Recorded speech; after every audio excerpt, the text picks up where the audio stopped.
El cráneo está dividido en dos partes, el neurocráneo y el viscerocráneo. El neurocráneo tiene 8 huesos, 2 huesos temporales, 2 parietales, un hueso frontal, un occipital, un etmoides y un esfenoides. Por otra parte, el viscerocráneo está formado por 6 pares y 3 impares. Estos son un mandibular, un vómer, 2 zigomáticos, 2 maxilares, 2 cornetes nasales inferiores, 2 palatinos, 2 nasales y 2 lagrimales. La calota se extiende en dirección superior al plano que pasa por encima de los arcos superciliares, los arcos zigomáticos y la protuberancia occipital externa. Ahora hablaremos de las vistas o normas del cráneo, que son las diferentes formas en las que podemos observarlo para identificar todas las estructuras que lo conforman. Comenzaremos con la cara o norma anterior del cráneo. Aquí podemos observar a los huesos frontales y zigomáticos, las órbitas, la región nasal o apertura piriforme, los huesos maxilares y la mandíbula. También podemos encontrar un agujero supraorbitario por donde saldrán las ramas del par craneal 5.1, el foramen infraorbitario por donde salen los ramos del 5.2 y el foramen mentoniano por donde pasan las ramas del 5.3. Aquí también podemos observar los huesos nasales, la glabela, que es una eminencia ósea que corresponde a la sutura de los dos huesos frontales, el nasion, que es el punto de sutura de los huesos nasales y el frontal, y el nation, que es el punto más anterior e inferior de la sínfisis mandibular. Y en los niños podemos observar la sutura metópica, que es la sutura entre los dos huesos frontales. En cuanto a la cleronorma lateral del cráneo, podemos observar al hueso frontal, parietal, temporal, occipital, zigomático, espina nasal anterior, la órbita y el ala mayor del esfenoides. En esta cara se encuentran puntos craniométricos como el terion, siendo el punto de sutura del esfenoides temporal, parietal y frontal, y el asterion, que es el punto de sutura del occipital, temporal y parietal, así como el gonion, que es el ángulo de la mandíbula. También vamos a encontrar al vértex, que es el punto más alto del cráneo. La importancia clínica de saber dónde está el terion es porque ahí pasa la arteria meningea media, que podría causar una severa hemorragia dentro del cráneo al golpearse aquí. También podemos observar la línea temporal superior donde se inserta la fascia temporal del músculo temporal perteneciente a los músculos de la masticación. En la coronorma posterior podemos observar los huesos parietales, el occipital, la línea nucal superior, la línea nucal inferior, la protuberancia occipital externa, también conocida como inion, y los procesos lamoideos. La sutura lamoidea y la sutura sagital, que al unirse forman otro punto craniométrico llamado lambda. La cara o norma superior está formada por el frontal, los parietales y la porción superior del occipital. La sutura coronal y la sutura sagital al unirse forman otro punto craniométrico llamado bregma y podemos encontrar nuevamente el punto craniométrico llamado lambda de la cara posterior del cráneo. Ahora podemos hablar sobre la base del cráneo. Esta, al ser más complicada, tiene dos vistas, una vista exterior y una vista interior. La vista exterior se divide en dos líneas, la línea bicigomática y la línea bimastoidea. Estas dos líneas van a delimitar las tres zonas de la base exterior del cráneo, la zona anterior, la media y la posterior. Las estructuras que vamos a encontrar en la vista exterior son la fosa incisiva, el proceso palatino del hueso maxilar, el hueso palatino que va a formar el paladar duro, el foramen palatino mayor y menor por donde van a pasar los nervios palatinos, la lámina lateral y medias del proceso pterigoides y la espina nasal posterior, y también podemos observar las coanas, que son la unión de la cavidad nasal con la nasofaringe. También vamos a encontrar el foramen oval y el foramen espinoso. Podemos identificar también el proceso estiloides, el foramen estinomastoideo por donde sale el nervio facial, la porción petrosa del temporal, el foramen yugular, la porción basilar del hueso occipital, el foramen magno, el cóndilo del occipital, la espina del esfenoides, el proceso mastoides, la porción escamosa del occipital y la línea nucal inferior y superior, así como con el conducto condilio y la protuberancia occipital externa. Hablando ahora de la base interior del cráneo, también se va a delimitar en tres zonas o tres fosas: la fosa craneal anterior, la fosa craneal media y la fosa craneal posterior.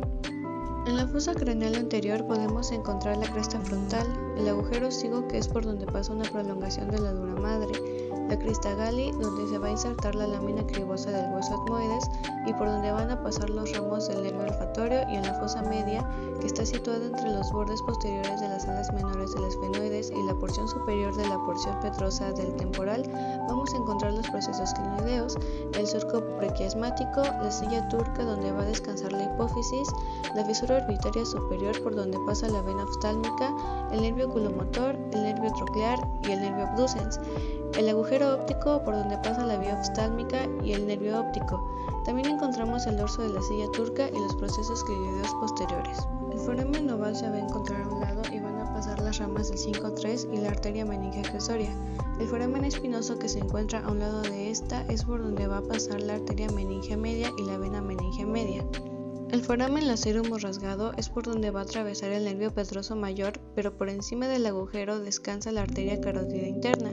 Este agujero lacerum en los vivos está recubierto por cartílago. También encontramos el conducto carotídeo por donde pasa la arteria carótida interna.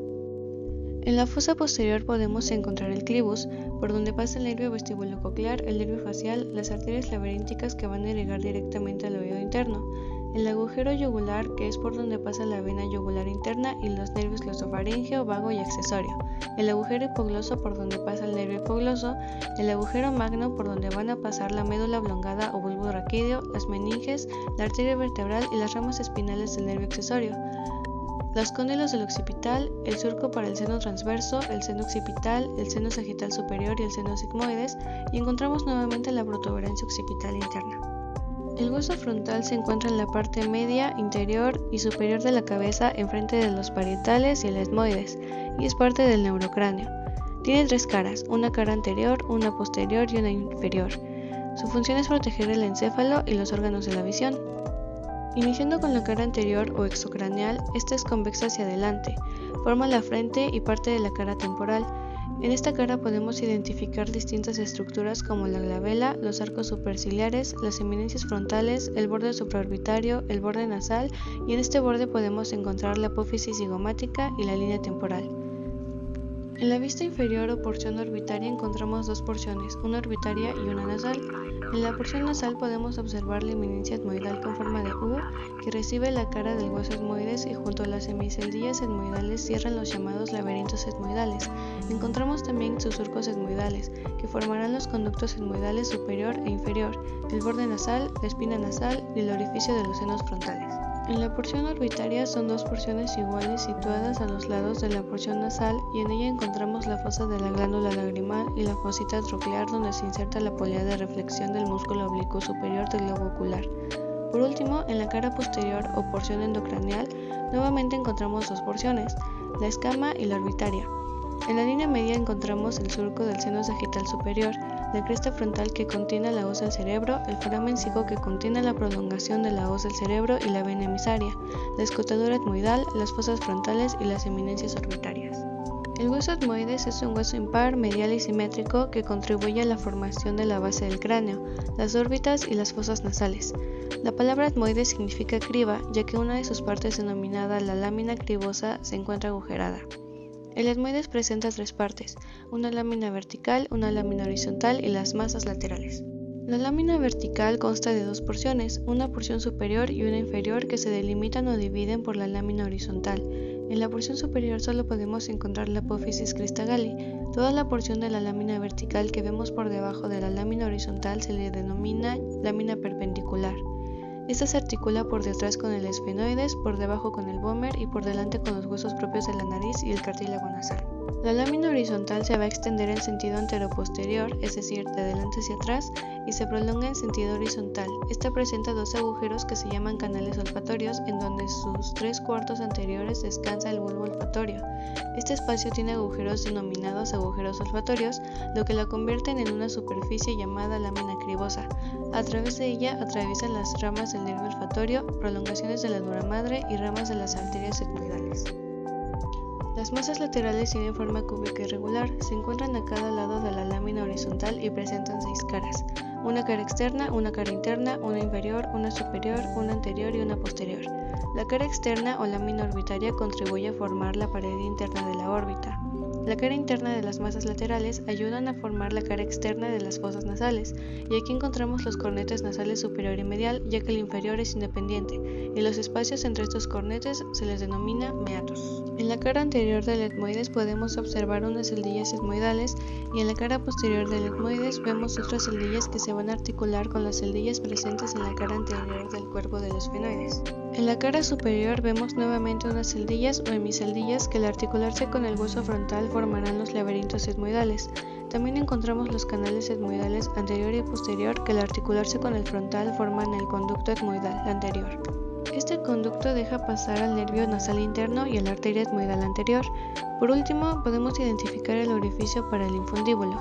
El infundíbulo es una estructura en forma de embudo que comunica los senos frontales con el meato medio.